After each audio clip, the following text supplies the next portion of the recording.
tugiye kuganira ku bintu bimaze iminsi biri gutrendinga. Tugiye kuganira ku bantu biyita abahanuzi, abita abahanuzi nyine ubwo ngo murabyumva.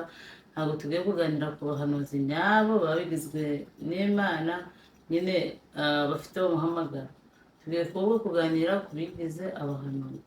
Tutaraganira rero ko ari abo bahanuzi, ndabanza mbasomere ijambo ry'Imana. Iryo jambo ry'Imana riri muri Zaburi igice ni 50, umurongo waho ni wa 21. Haravuga ngo, ibyo urabikora nkakwihorera, ukibwira yuko mpanywe nawe rwose, ariko nzaguhana mbishire imbere y'amaso yawe kuri kurikirana. Iri jambo niryo tugiye kuganiraho mu minota mikeya. Tuganire no kuri abo bigize abahanuzi.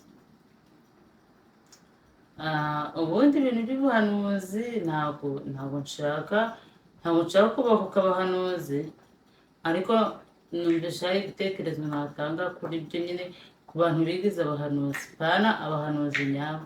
Ntabwo ngiye nshaka kuganira ku bigize abahanuzi. Muri iki gihe umuntu araryama nakurotera ahita aza kubwira ngo Imana yamubwiye, cyangwa se aragutekerezaho ikintu ahita abyitirira Imana. Ntabwo bazi gutandukanya ubuhanuzi no kurota nyine n'ibyumviro byabo. Ugasanga umuntu ni umupasiteri cyangwa se n'umuhanuzi koko, ariko agahanura akoresheje amarangamutima ntabwiyumvishe. Kandi njyewe nemera ko guhanura hari ikintu uba wumvishe, hari nk'ijwi uba wumvishe. Iryo jwi ibyo ryakubwiye ukaribwira nyir'ubutumwa. Rero muri iyi minsi hari umuntu uza ngo araguhanuriye, ibyo yaguhanuriye ntibisohore. Noneho n'igitangaje akajya muri public, akajya kuri kamera, kandi kamera iyo bakanze hari ahantu hari kodinga biba birangiye ubuzagera ku isi yose. Ushobora guhanura nibyo ntibisohore. Iyo bitasohoye ntabwo ari uko Imana iba yabeshe uwo muntu cyangwa se yivuguruje. Imana ntabwo yivuguruza, icyakoze igisubira. Ku bantu basomye inkuru zo muri Bibiliya harimo umwami Hezekiya. Imana yarisubiriye ubwo yari yamutumyeho umuhanuzi ngo nagende amubwire ko agiye gupfa. Yerekera ivure, agira ibyo yibutsa Imana, nyine ayibutsa imirimo myiza yakoze. Imana irisubira imwongerera igihe cyo kubaho. N'igihe Yona yaragiye kuburira abantu b'i Nineve, umwami waho nyine yisubiraho, afata igihe cyo gusenga. Imana irisubira. Ariko ntabwo ari uko Imana iba itabesha, ahubwo ntabwo ari uko Imana iba yabesha, ahubwo Imana iba yibutsa imirimo. Imana yibuka imirimo, iyo yibutsa imirimo wakoze Imana irisubira, ariko ntabwo ibesha. Noneho muri iki gihe basigaye bimajina ikintu, uko umuntu arimajiniye ikintu aragira avuga ngo Imana yavuze kandi itavuze. Reka mabwire icyo Imana yavuze no kugikora iragikora. Imana ntabwo ibesha, Imana ntabwo ari injajwa, Imana ntabwo ipfa kuvuga utuntu nyine nk'utwo abantu bivugisha. Rero niyo mpamvu ngenje ngo tuganire kuri abo bigize abahanuzi. Ntabwo nje kububahuka kubera ko ndabizi neza kubahuka amavuta y'umuntu kuko atari byiza. Ntabwo nje kububahuka, ahubwo naje hari igitekerezo nshatse gutanga. Umuntu akaza kuri kamera ngo ashaka kumenyekana, akaza akavuga ubuhanuzi, akavuga ibyiyumviro bye akabyita ubuhanuzi, kandi nyamara atari ubuhanuzi. Reka nkubwire, wowe uvuga ngo Imana yavuze itavuze, ufite ikibazo gikomeye, ufite urubanza imbere y'Imana, ufite ibyo uzabazwa imbere y'Imana. Uje ukavuga ngo natekereje bitewe na saga iriho, ibi bizagenda gutya, cyangwa uko mbibona bizagenda gutya, ariko ntuvuga ngo Imana yavuze itavuze. Iri jambo mbasomeye ryo muri Zaburi ya 50 ibice bya 21 biravuga ngo nzaguhana mbishyire imbere y'amaso yawe.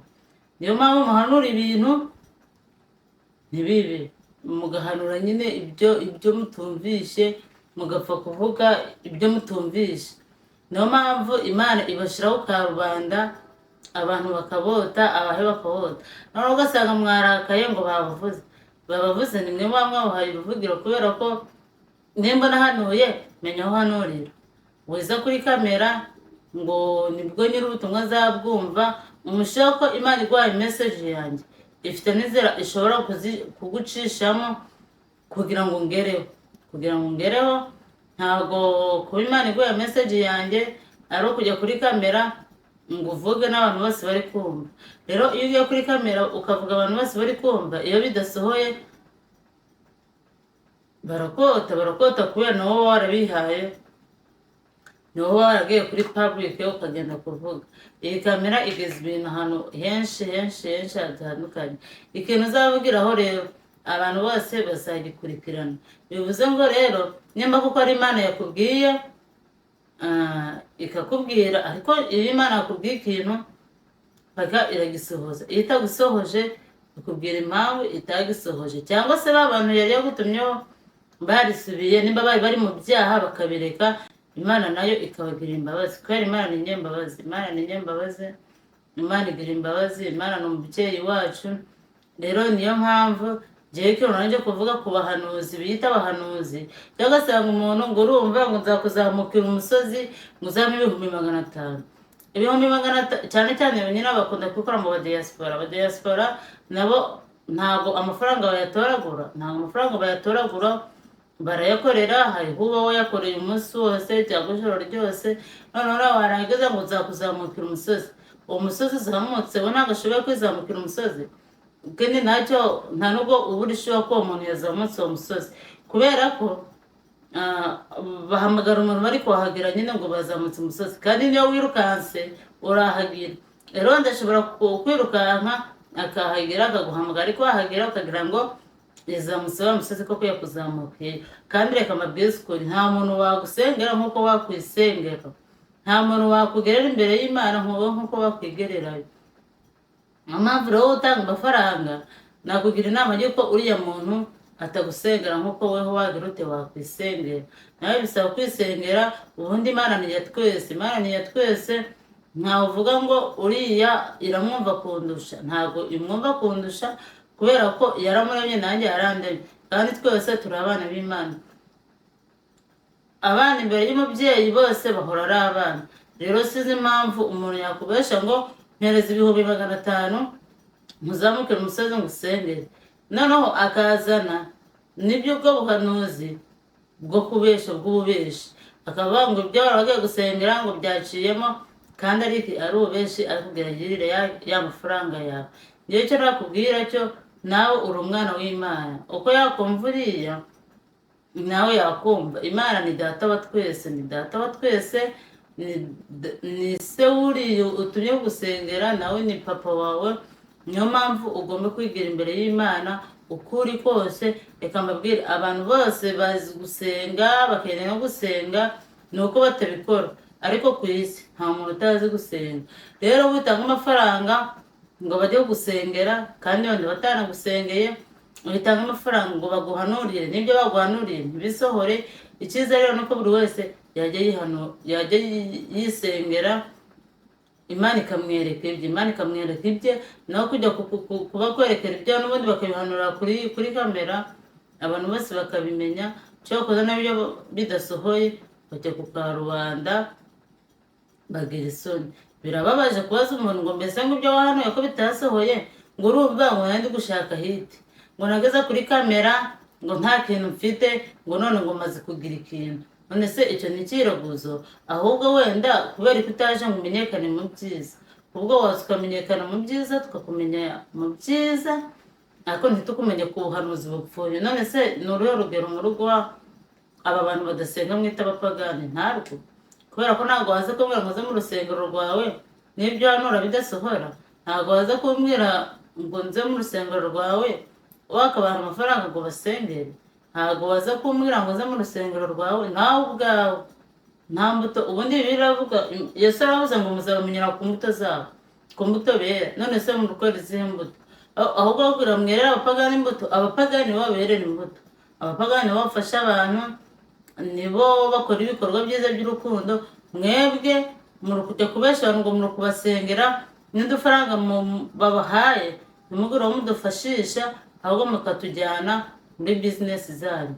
Rero ngewe icyo nabwira umuntu uwo ari we wese unkurikiye uzanyumva ni uko nawe imbere y'Imana uri umuntu w'agaciro, uri umuntu ukomeye, kubera Imana twese yaraturemye kandi twumva kimwe. Nugenda ukisengera ugasengera abawe, trust me ko Imana izagusubiza ibyo wayisabye. Naho kugenda gutanga amafaranga yawe n'ubundi ntibagusengere, bakajya kuyirira ukumva umuntu ngo yewe ngo none ngo yayandi ngo yashize ngo nkeneye yandi. Yiki kabisa. Ageranya guye ko nagenda ngahura n'umuntu uri ku muhanda nkayamuha, cyangwa se nanjye nkagenda mu bitaro ngashaka abantu nkayabaha, kubera ko wowe n'ubundi nayo kurya nta n'icyo uzayakoza, nta n'umuntu uzagenda kuyaha ubabaye, ahubwo ni weho uzayirira. Rero ngewe ukuntu numva aba bantu bigize abahanuzi ni uko bajya bakora ibintu koko bakavuga ngo ibi tuvuze ntabwo tubibwiwe n'Imana, ahubwo turabitekereje. Uko ndi kubibona, uko mbyumva, byagakwiye kugenda gutyo. Ibyumviro byawe ntuhite ubivuga ngo Imana iravuze.